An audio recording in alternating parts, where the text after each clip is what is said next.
So, what's your fantasy? Revenge on a childhood bully. Just bought it, I see it. Your life is about to change. I got it, yeah, I want it. Got it. I hope you're ready.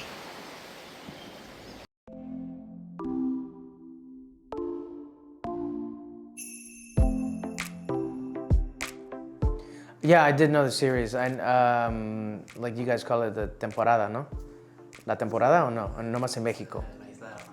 La Isla de Fantasía. But the series was awesome.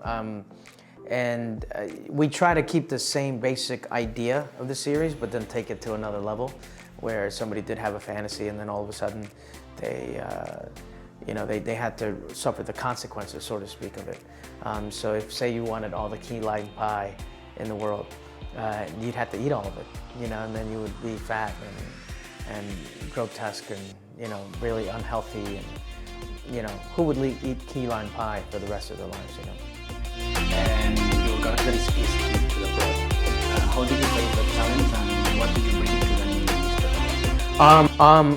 I never tried to imitate anybody, so that's that, because I don't know, trying to imitate like another fellow actor is kind of tough. But what I did do is watch some videos of him in interviews, and he was from Mexico City, and he was Shakespearean actor as well, stage actor, and that's why he had the voice that he had. So with me, the kind of acting that I studied is trying to more of a kind of natural rhythms, and he has a more pronounced theatrical kind of rhythm. So I gave it a little bit of that, which was, to be honest, this was a tough part for me, because you want to tell the story, but then again, you're a little bigger than you're used to, and it was kind of freeing for some reason. I thought that it was really cool, because you're telling this bigger story, and it doesn't always end well for everybody. Some people it does, but not for everybody.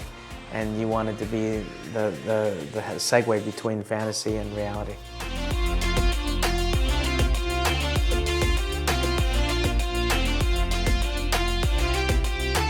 Well, it like I said before, it takes the basic structure, and that's why I'm glad that they made this into a movie, because it was a big hit in the '80s, but it was a TV show, just because of the idea of like fantasy. And if you take a look at social media now, like there's social media life, and then there's real life, and it's like this is the social media life in a way, and then what happens when it becomes real life, and I think people will be able to relate to that.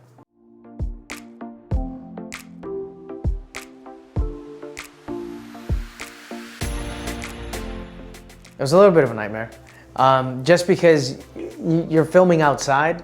You don't have trailers. There's a lot of times we didn't even have craft service, and things that you're used to, and so it was. I mean, it was tougher than I thought. Because sometimes you just have to walk like an hour just to go to the filming location. Then there was only maybe a couple of cameras that could be walked up, and it took a while to do that. And so you would have to walk up and wait around and film your scene, and then come back down and then go home. And it was, a couple times it was tough, but that's kind of like what movie making is. You expect it to not be the easiest, and you can film anywhere from 12 to, I think minimum we shoot is like 12 hours, and then you can shoot up to like 20 hours. I think I shot once. So it can be rough. We weren't brought here to have our own fantasies. I want it, I got it, I want it. We were brought here to be a part of something else. I got it, I want it.